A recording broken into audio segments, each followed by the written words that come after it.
if I could go back in time and say to myself, guess what? In X amount of years, you're going to be on Star Trek, believe it. It's an unimaginable dream, and it's just been such an honor to be, I don't even want to say franchise. I mean, again, I'll use the word family. To be part of the Star Trek family is such an honor. Hi, I'm Leslie Hoffman. I've been a stunt woman on Star Trek Deep Space Nine and Voyager, and you're listening to me on Trek Untold.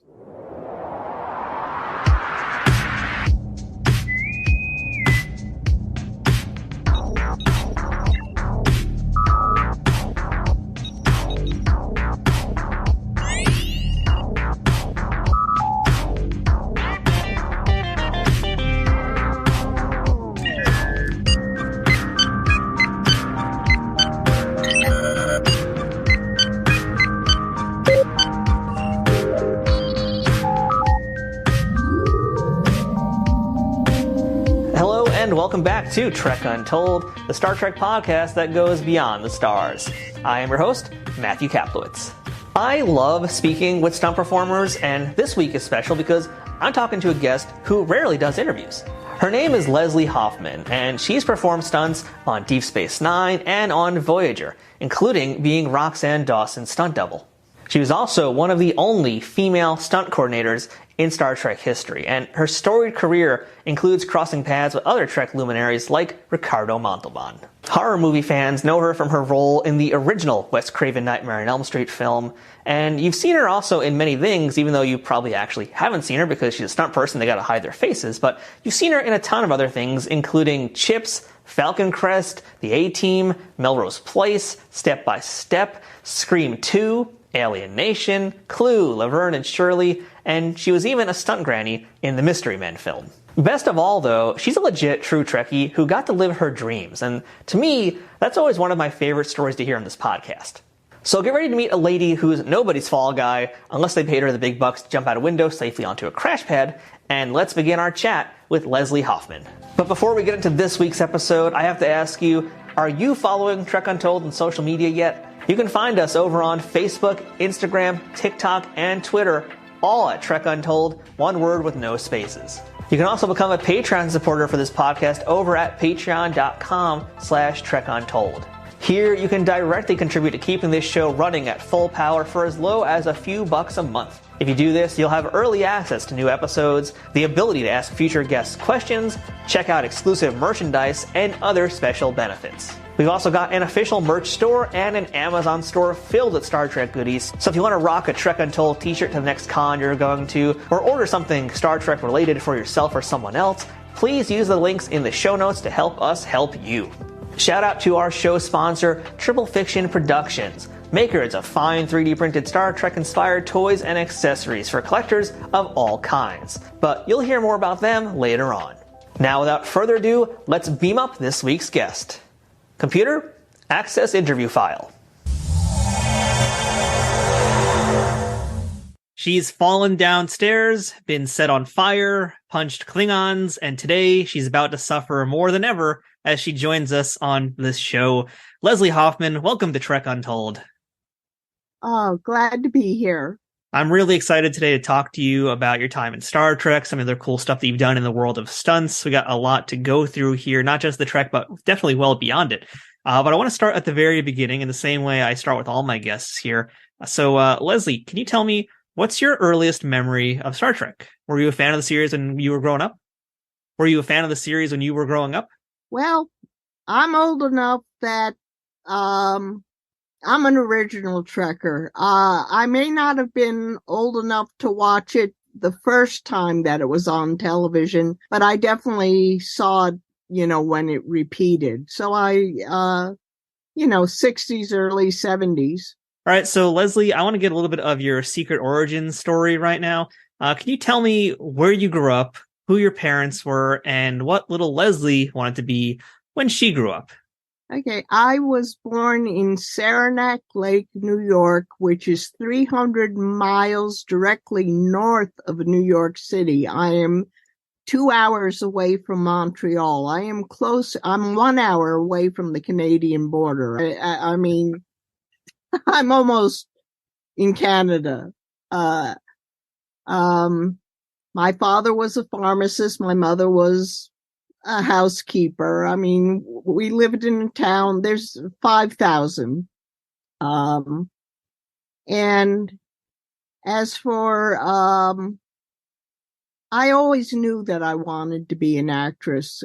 Growing up, when the teachers made you write the, what I want to be when I grow up, it was always acting. Or I'll say, and I'll change it to entertainment, but we'll get into that later. So when did you discover acting and actually start doing it? I was pigeon-toed. So my mother was told that I should take ballet lessons that would turn my feet out, which sort of led into being on the stage in front of people. And also, I don't know, I might have been 5 or 6 years old. I was in one of the summer theater plays. So, like you say, I've always been on the stage. It's never changed. Well, along the way, you transitioned from acting into the world of stunts. So how did that happen? I believe it was either the summer between 11th and 12th grade or right after I graduated. Well, actually, two things is that I went to the American Academy of Dramatic Arts, and in all honesty, I found acting boring. I mean, the teachers I had, it was take 2 steps here, say your line, take 10 steps there, say your line. I mean, that isn't what I wanted. That isn't what I wanted out of being, well, now, like you say, I'll change it to an entertainer as opposed to acting.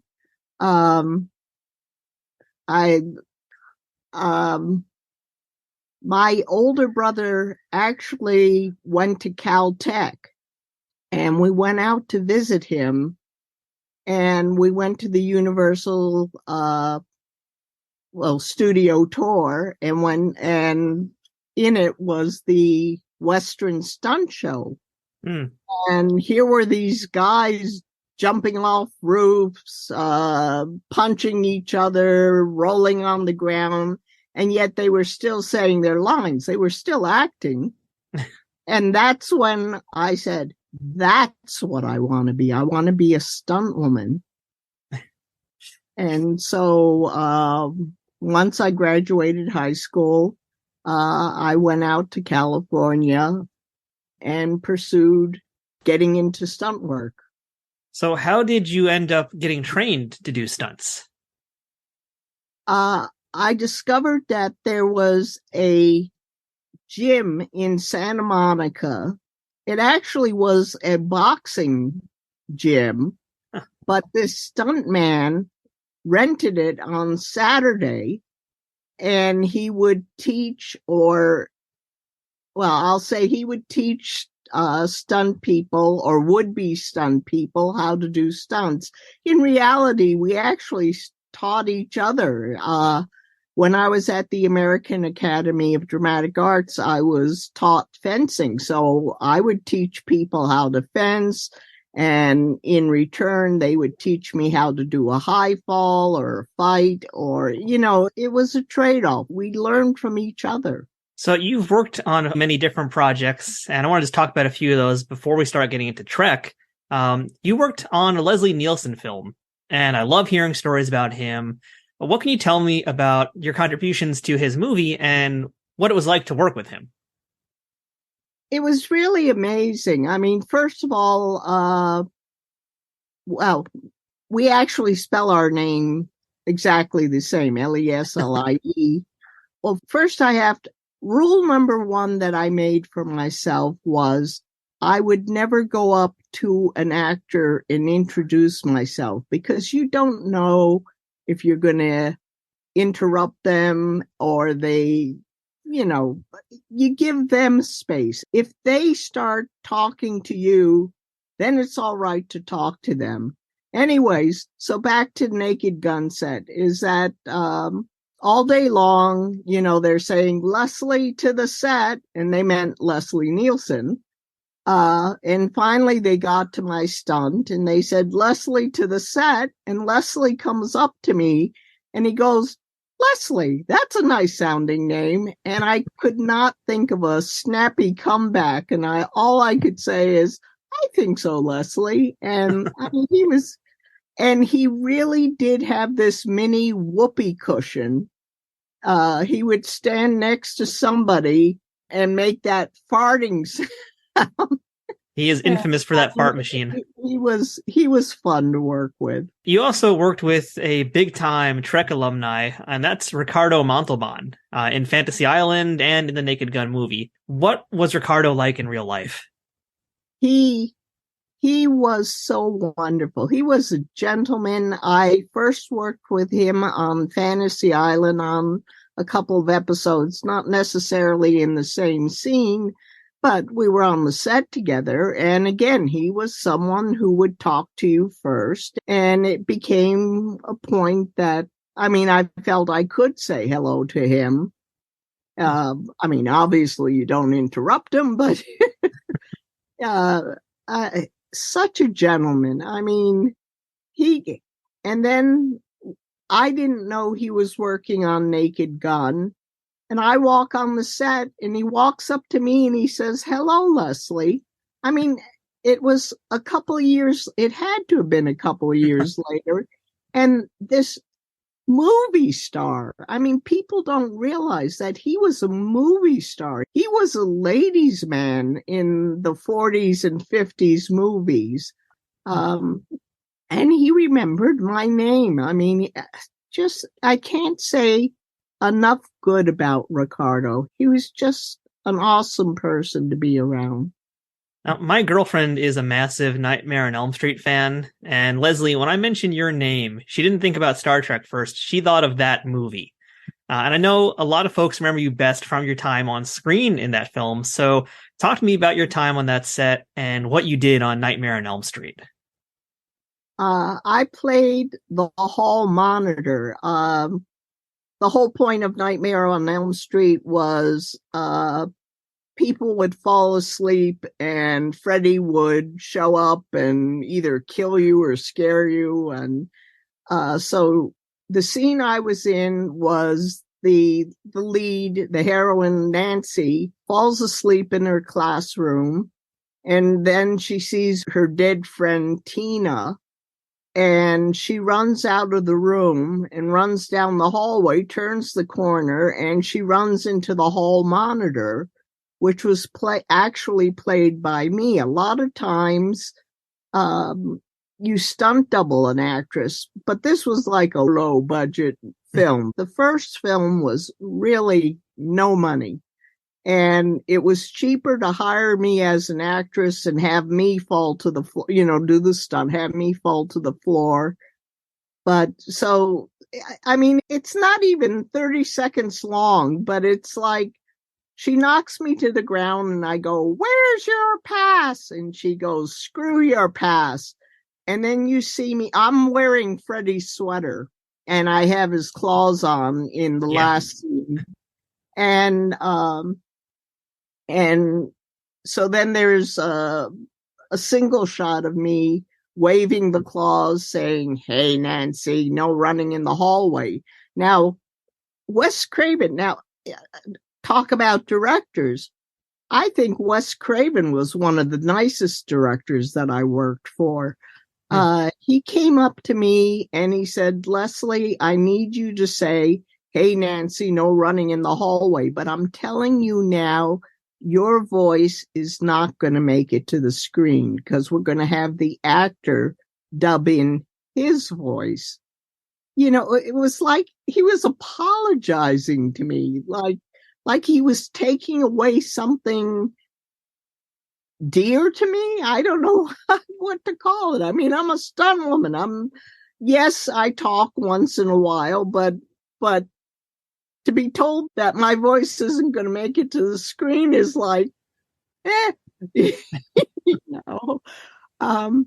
Yeah. When people see me, they'll say one of those three lines, where's your pass? Screw your pass. Hey, Nancy, no running in the hallway. I mean, and even today, I have people say that to me. That's how memorable, that scene is. And I also have people say that, that scene just absolutely scared them. And I never thought about that scene being that scary, but I guess it was. I mean, I guess, especially for a younger person, to have somebody else's voice come out of this unknown person's mouth just was totally unnerving. I can confirm that nearly 40 years later, it is very unnerving.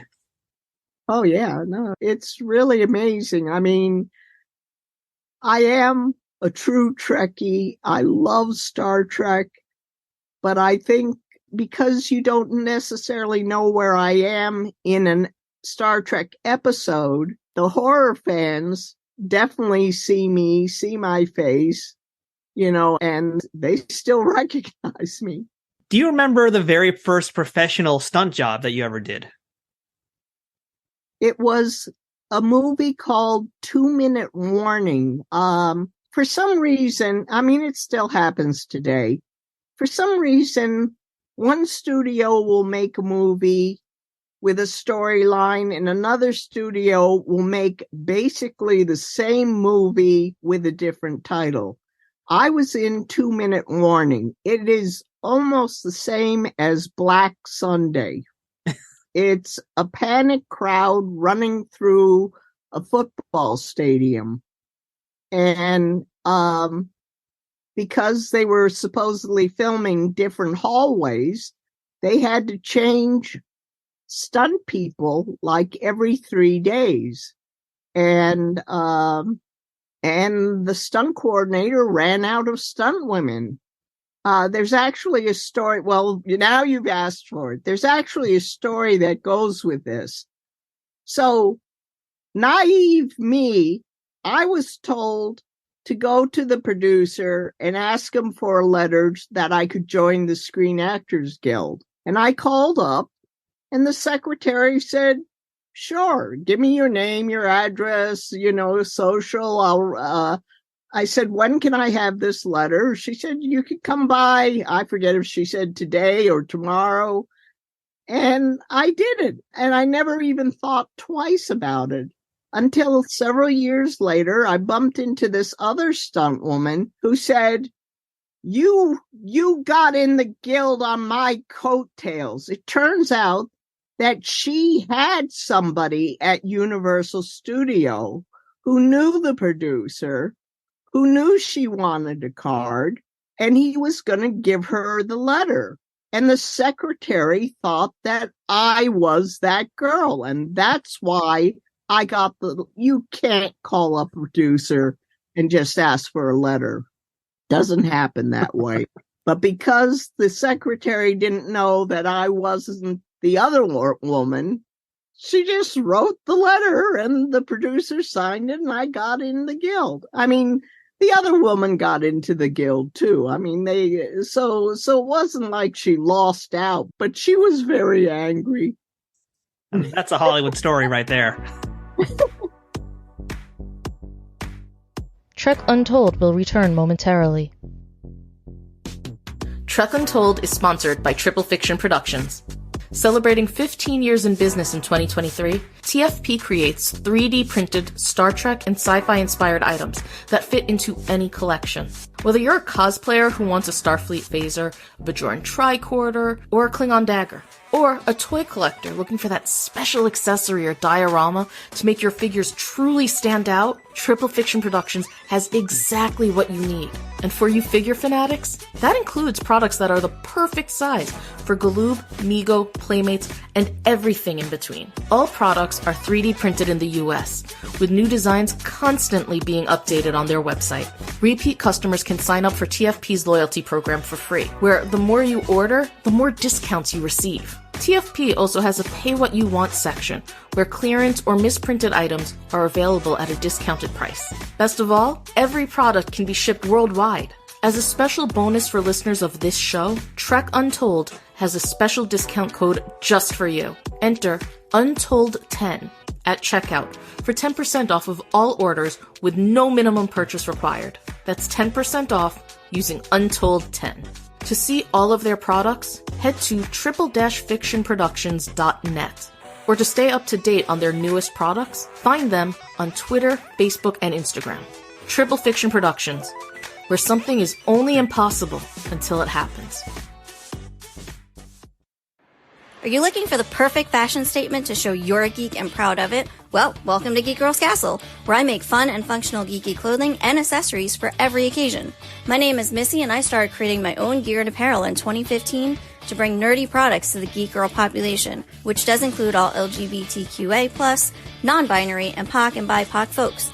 I couldn't find anything for us gals except t-shirts, so I decided to combine my passion for fashion with my fandoms, ranging from handmade skirts with really large pockets, travel accessories like toiletry bags, luggage tags, and zippered pouches. I also embroider nerdy items for home decor like wall hangings and hand towels, and products like keychains, bookmarks, and journal covers. Need something to carry all that in? Well, I make great bags to put all those accessories into or onto. Whether you like Star Trek, Star Wars, Doctor Who, Marvel, DC, and everything else in between, there is something for every geek girl. My website is constantly updated with new styles and fandoms, no matter what time or dimension you come from. If you'd like to browse my products or ask for something custom, visit me at geekgirlscastle.com. That's geekgirlscastle.com. All right, Leslie, let's beam into our Star Trek talk now, and that starts for you as a stunt performer on Deep Space Nine. How did you land the gig, and what did you do that very first time? Well, now we got to go back to the gym. Dennis Madalone was one of the would-be stunt people, like Tom Morga. I don't know all the people you've interviewed, but I mean, as Dennis would call it, there's a whole family that we all practiced together. We all dreamed together. We did live stunt shows together. Unfortunately, I got married and went back to New York during the Next Generation. Marriage didn't work out. I came back to California. Deep Space Nine had already started, and I got in touch with Dennis, and Dennis knows my background from the gym. And like I say, we're family, and he hired me because he knew that I could do stunts. Now, the first one really was, it was, let's see, I think it was called Way of the Warrior. It's the one that introduced Worf into Deep Space Nine. That's the one. Oh, okay. So it was, what should I call it? It was the mass attack where the Klingons kept coming into the Deep Space Nine. And, it was just, this is what you call nondescript. In other words, I wasn't doubling anybody. I just was part of the stunt crowd getting shot at, and that was really the first stunt that I did for Deep Space Nine. But I gotta tell you I worked at Paramount on other movies like Clue and well, I'd have to look at which movies were done at Paramount. But, let me go back for a moment. I actually went to the second New York City Star Trek convention. I mean, I took a bus and went down to New York City. That's how much of a Trekkie I am. That's commitment, especially from upstate New York. I'm not afraid to say Trekkie as opposed to Trekker. So the difference. That's how I know you're legit. But I'll tell you that first day that I walked on Paramount, knowing that I was going to be on Star Trek, as opposed to any other job that I've done at Paramount. It was like being the first day. It was going back to being the first day of being a stunt woman. I mean, to be part of a history, to tell my younger self watching Star Trek, the original Star Trek, or what was called Star Trek. They didn't call it TOS. If I could go back in time and say to myself, guess what? In X amount of years, you're going to be on Star Trek. I wouldn't believe it. I mean, it's an unimaginable dream, and it's just been such an honor to be part of, I don't even want to say franchise. I mean, again, I'll use the word family. To be part of the Star Trek family is such an honor. Well, let's talk about family. Dennis Madalone was the coordinator for most of Star Trek in that era, working with Tom Morga, both of whom we had on this show a while back, as well as others too. So tell me a little bit more about this family of folks that you worked with and how you all got along on set. Well, again, now I'm trying to remember. Paul Stater's Jim, you had Chris Doyle, you had Mike Cassidy, you had John Nowak. I mean, Dennis is very family oriented, not only blood relatives, because he has used his wife, he has used his brother-in-law, he's used high school buddies, Mark Ricardo, Irving Lewis, and he combined the two families together. I mean, so whether it was due to the gym or whether it was due to actual family, we were all one big family. So we were a family within a family. We were the stunt family within the Star Trek family. And again, because we worked out together at the gym, we knew our skills. We knew what we were capable of. So across the many episodes you did of Deep Space Nine, what were some of the most memorable stunts you remember performing?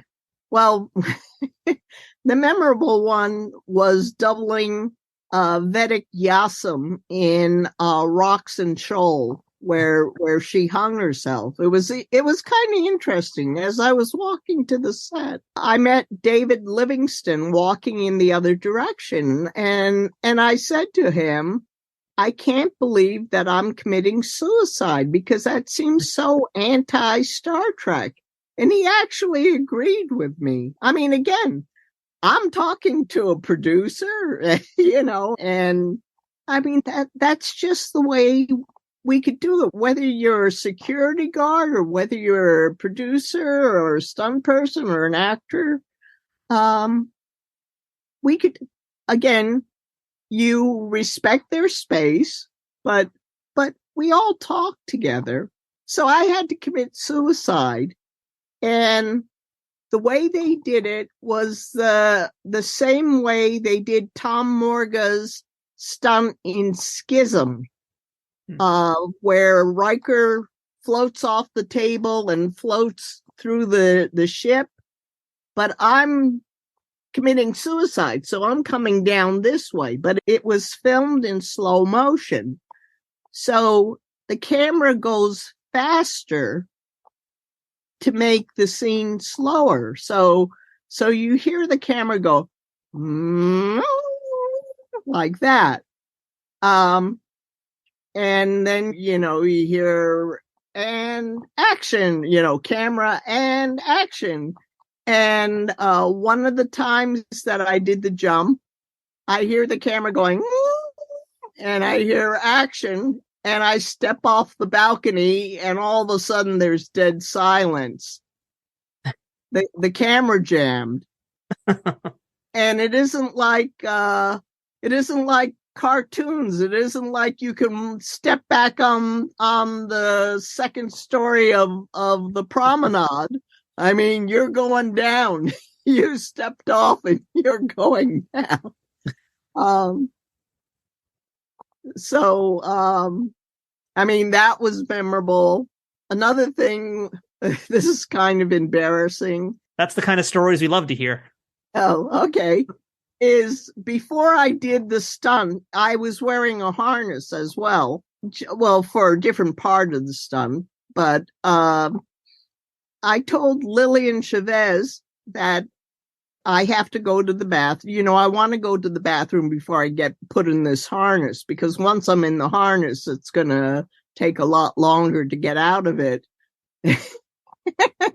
and Lillian, maybe not at the top of her voice, but loud enough that everyone on the set could hear, Leslie is going to the bathroom, or Leslie's going to be in the bathroom for a while.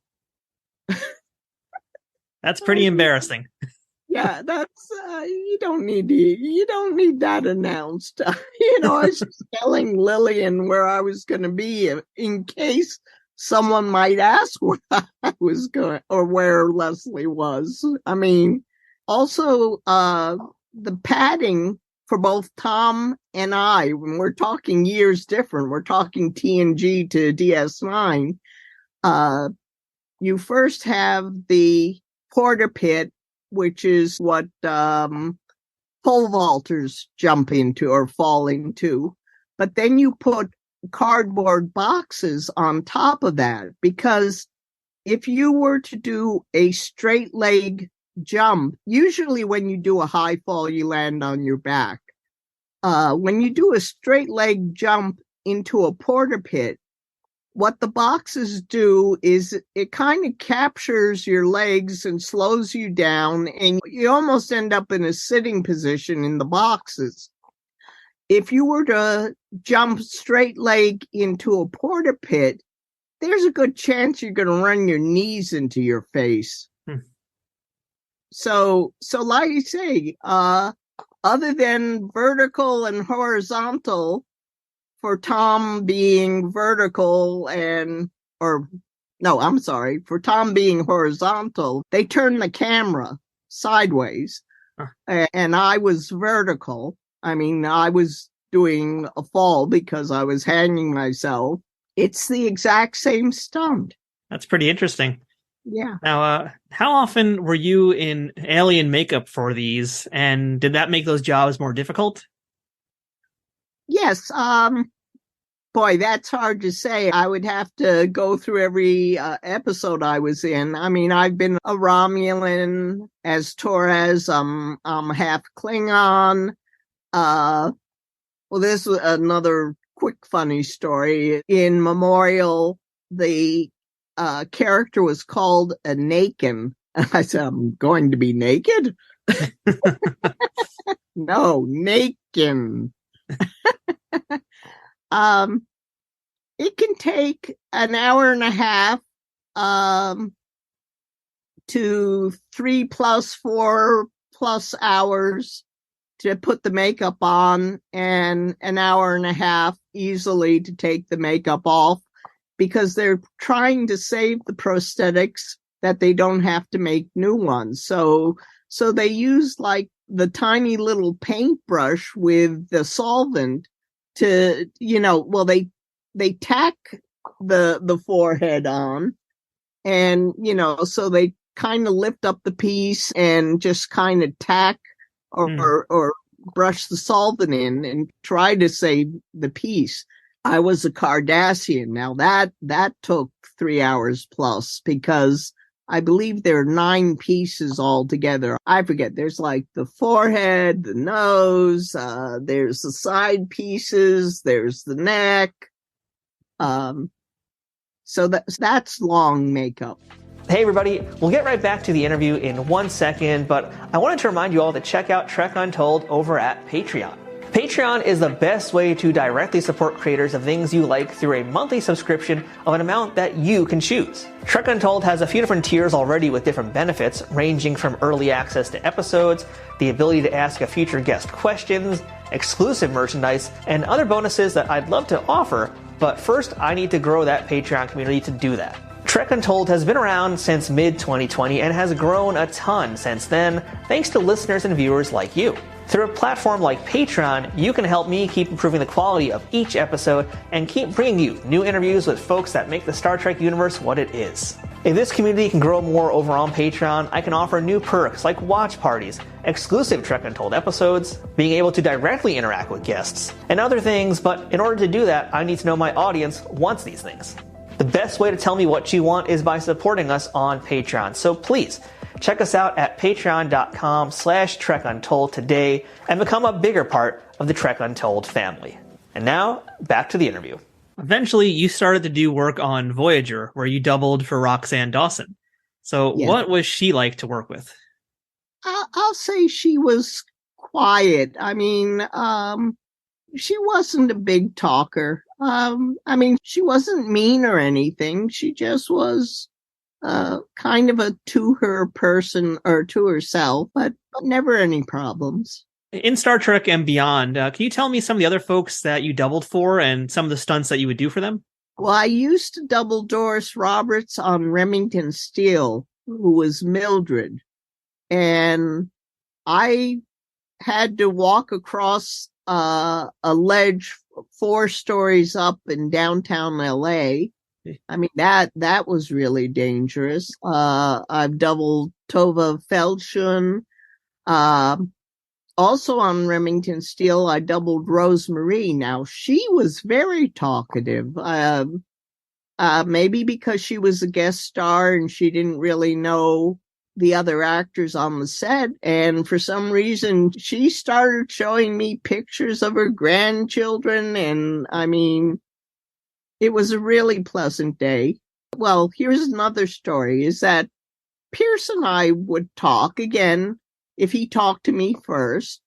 What I didn't realize is that his calls were earlier than mine. So by the time he saw me, I was in a blonde wig. I was Mildred, or dressed up as Mildred. Well, one day, my call was earlier than his, and I'm walking on to the set, and I see Pierce, and I say, "Hi, Pierce." And he kind of goes, like that, and I'm going, what did I do wrong? I mean, or is he in a bad mood? Or,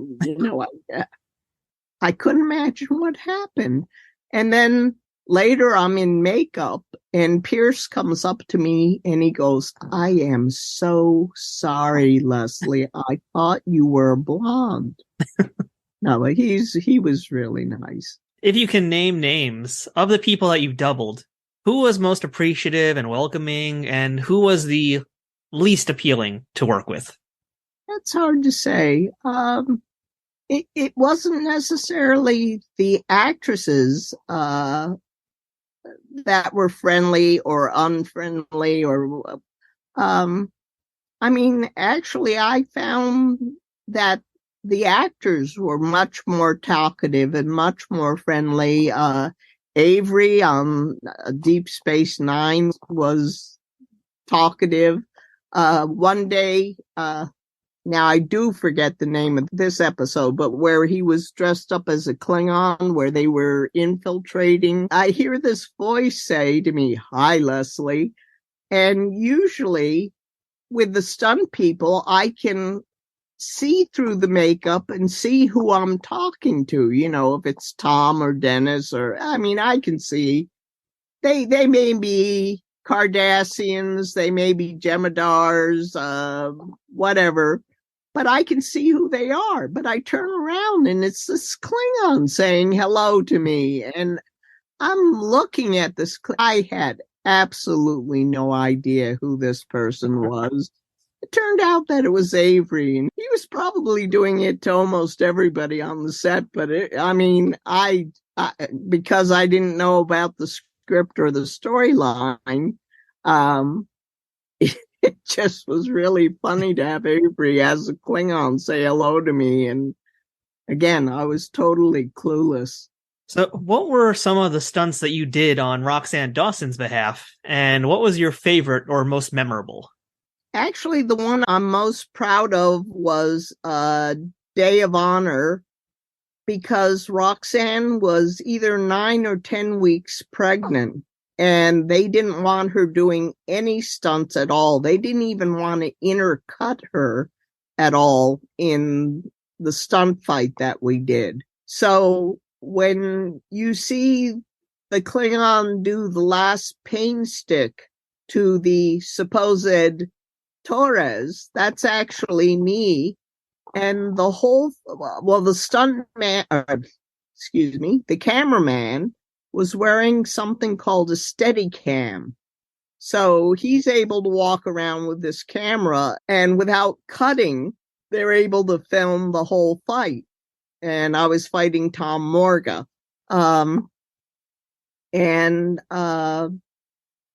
Like I say, they filmed the whole fight, and I knocked Tom to the ground, and the camera pans down to Tom.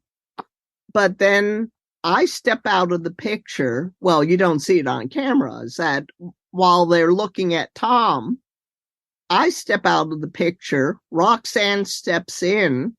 The camera swings to Roxann, and she says something like, I don't want to do this. I'm leaving. And so there is no cut in this film. I mean, you watch most stunt fights, like in Blood Fever, there was a fight between Vorik, the Vulcan, and Roxann. And for me, you can see where it's me, and then you see where it's her, and, you can see it go back and forth. Like I say, I'm most proud of the not a single cut fight in Day of Honor. Also, another thing about Day of Honor was the director. Well, Tom and I worked out the fight, and there's a flip he does where he flips me to my stomach as opposed to my back. And the director comes over, and we do the fight for him, and he's impressed with the fight. But then Tom says, well, I could do this, and he flips me to my back. He says, or I could do this, and he flips me to my stomach, or I could do this, and I forget how he flipped me. And the director said, well, I think I like number 2. And Tom goes, oh, you mean this? And he flips me to my stomach. I hope you got Tom back for that one. Yeah, that was really funny. Actually, we did film the fight 3 times, and I forget if you've already asked this or this was a question that's coming up, is the makeup.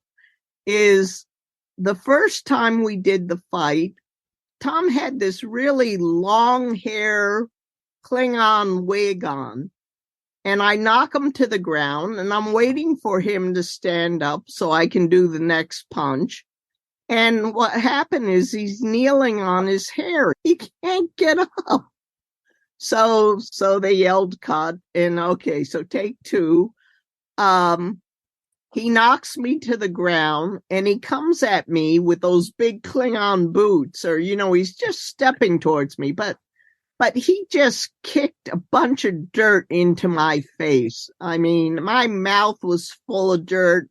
It was in my eyes. It was all, even though they powder down the makeup, it's still very sticky. Your wig will stick, your wig will stick across your face like that.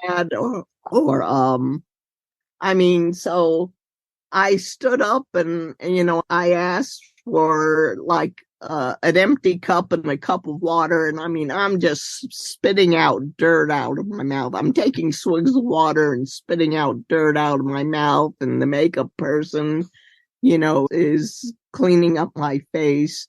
But then the third time we did it perfectly, and there was no problem with that. And that does sound very bad. But what was the roughest stunt that you did in Star Trek overall? The roughest stunt was, I always get the name of the documentary mixed up with the name of the episode, What We Leave Behind or What You Leave Behind. The DS9 finale. When I was doubling Mila, and she was a dead body, and she's thrown down the staircase by the Jemadars. So I can't adjust for the stair fall. Also, originally, the staircase, I think, was supposed to be metal, but Dennis, who's an excellent stunt coordinator, he fought for the staircase to have padding under a carpet and less banners going down the staircase, that I wouldn't accidentally hit my head on a banner. And we shot it once. We got it the first time. And that's what you need in a stunt coordinator, is someone that's going to look out for you. Nothing to do with Dennis. The funny thing is that, so then this little ball or bomb comes down the steps. And again, I'm a dead body. And you can see this little spark of fire come and land maybe a foot away from my hand. I mean, luckily it didn't land on my hand, but I mean, I'm laying there dead and I can just feel the heat of that spark near my hand. I'm just, please, cut. And looking at your entire career of stunts, Leslie, what was the most dangerous stunt that you ever did? The most dangerous stunt was on a movie called 1941. It was a Spielberg film. It was when the motorcycle sidecar split and the sidecar went up the loading dock, and it was supposed to go up this ramp and jump into the back of an egg truck or steak bed truck that had eggs in it. What happened was the mechanics put the gas line across the struts, the metal struts that the seat was sitting on. And so we would make it up onto the loading dock. We would almost make it to the ramp and we'd run out of gas.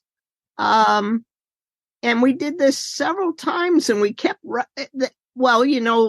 David Cassidy, who's someone from Stater's Gym, the minute he got out of the sidecar, the gas would fill up in the line and the sidecar would start again.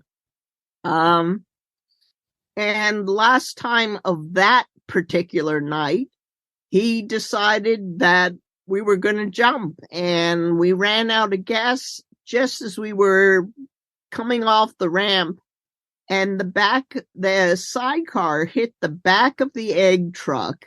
He flipped over and went to the ground. They had pads on the ground for him. I mean, so he wasn't hurt. I slid onto the truck. I mean, so I guess I was okay that way. But had we hit any lower, I would have been decapitated. I mean, I would have hit the back of the truck. So I would say that was the most dangerous stunt that I ever did. And then they call us back the next night because they still don't have the shot. But luckily they figured out what they had done wrong, and they put the gas line underneath the struts. So, we did it once the second night, and we, powered on right into the back of the truck, no problem. And since I mentioned it in my intro, you were in fact set on fire. How many times have you done that, and what's it like? And I know that there's safety protocols involved and it's not like that, but it must still feel just very frightening to be set on fire. Strangely enough, I would sooner get set on fire than be in water. Really? Which is strange. Coming from Saranac Lake, what isn't trees is lakes. So you would think that I wouldn't be afraid of water, but I am afraid. It isn't that I've done a lot of water stunts, but I'm more concerned about drowning than I am about fire. I built my own fire suit, so I have done a full burn, but never for a movie or television show. There was a movie made for TV called Hounds of Hell, where my arm was set on fire. And again, you depend on your crew. I mean, that's the thing. I mean, once you're on fire, it isn't like you can put yourself out. So I had a very good crew, and they knew that I was going to, turn around or scream and turn around so many times, and they put my arm out, and that wasn't a problem. There was another movie called Nellie Bly, and she was she was the first woman reporter. Now, I wasn't on fire, but we were running through a factory that was on fire. And there was a stunt woman ahead of me, an actress in the middle, and then myself. And as we're running through this burning factory, the actress slips and falls to the ground. Now, instead of stopping the cameras or anything like that, all I did was bend down, pick her up, and then just hugged her and we finished the shot. So again, not only do you have to protect yourself, you have to protect others. And you've done it all in this industry, and the way you talk about it, it sounds like you take it in stride, but this really is a job where one wrong move could end your life. So how did you balance doing a job like this versus making sure you wake up the next day? The bottom line is you never take a stunt you can't do. I mean, I've been asked to ride a motorcycle and lie it down, slide it down, and I don't ride motorcycles. So you thank people very much for offering the job to you, but I'm not a daredevil. Daredevil does a stunt once and they end up in the hospital for several years. They've broken every bone. A stunt person has to be able to do a stunt over and over again until the director gets what he wants. One thing I haven't talked about was Dennis had so much faith in me. There were times that Dennis had to be on Deep Space Nine, Voyager. Maybe they had to pick up a shot from a previous episode. There was production meetings to go to. And I was one of Dennis's assistant stunt coordinators. I was actually the only female assistant stunt coordinator for Dennis, which I'm very grateful. I mean, back in the 80s, 90s, women really weren't given that chance to do that. And Dennis, again, knowing my background, he gave me that chance. I mean, you're a veteran of this industry and definitely a pioneer in it as well. So for stunt performers who are just starting out, what's something that they should know before seriously starting to look for work? Know your craft. I mean, again, don't take a stunt that you can't do. Just because someone says, I'll hire you if you'll jump off this building, and you go, oh boy, this is my big break into the business, and yet you don't know how to do a high fall. I mean, that's why people die in this business, is that they've taken stunts that they had no business taking. And that's for men and women.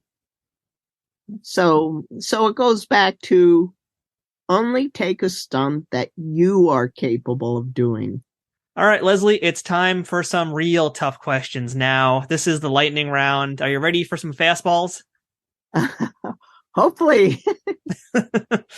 How about best day on a set and worst day on a set? Best day is an accumulation of every day that I've been on Star Trek. Worst day is, not going to name the movie, but a stunt coordinator that was trying to get me hurt. He had taken his people and taught them how to do what's called an air ram. He didn't call me up, but then the director wanted me to do an air ram, and I said no. I was in high heels, and I said no. And as we learned today, that's always the right thing to do. Right. I mean, I could have broken my ankles. I love this. This is Isaiah over here. Yeah. He's been hanging out the whole interview with us. Anyways, okay, lightning round. How about the most challenging job that became most rewarding? Again, challenging.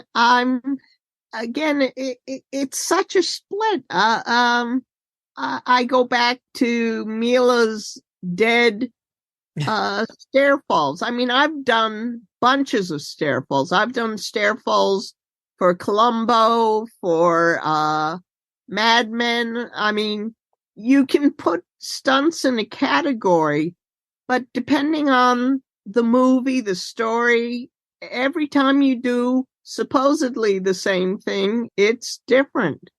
So challenging was being, like I said, dead body and really not having control to, let's say, correct yourself if something was going wrong.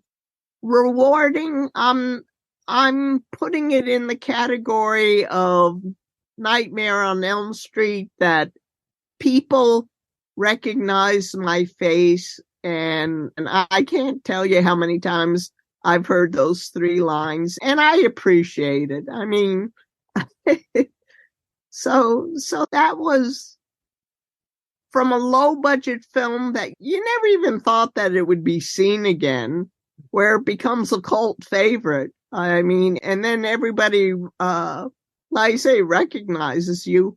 Also, back to Wes Craven. Not only did he give me in the credits, hall monitor or hall guard Leslie Hoffman, he also gave me a credit under stunts.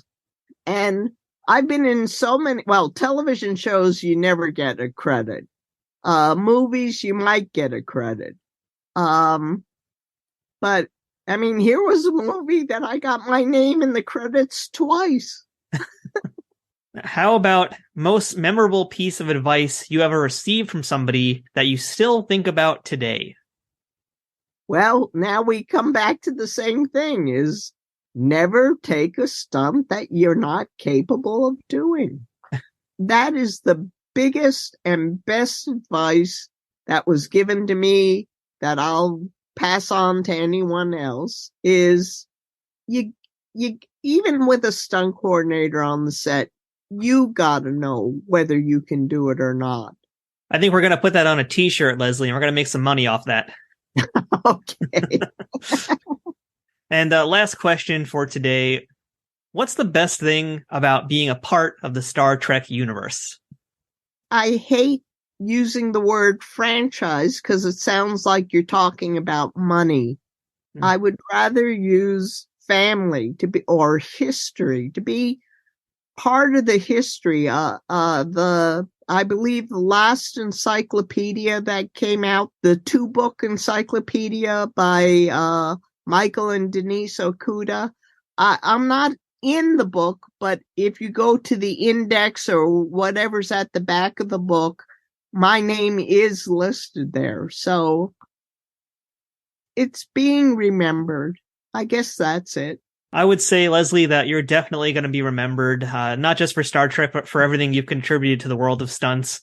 And yeah, I just want to add also, if you really look at it, here's little girl from Saranac comes down to New York City to go to a Star Trek convention, and then a few decades later, she's in Star Trek. So you live the dream. That's pretty amazing. Yes, it's, it was rare back then. Let's say there were, for acting, there could be 10,000 women trying to get an acting job. For stunt work, there could be 100 women trying to get a stunt job.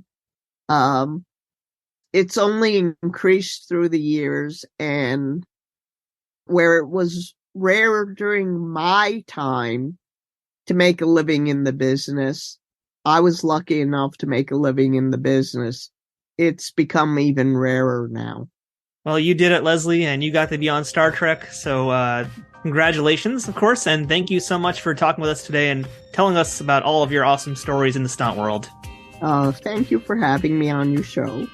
That's it for this week's show. Thanks again for checking out Trek Untold. If you aren't already, please follow Trek Untold on social media, where you can find us on Twitter, Instagram, Facebook, and TikTok, among others, all at Trek Untold. Don't forget to subscribe to us on YouTube for the video versions of this show at youtube.com/@TrekUntold, and subscribe to us on whatever platform you're listening to the audio version on. We always appreciate likes, shares, comments, thumbs up, ratings, and reviews, and whatever you can do to help spread the word about this podcast and inform other Trekkies about why they need to check this show out.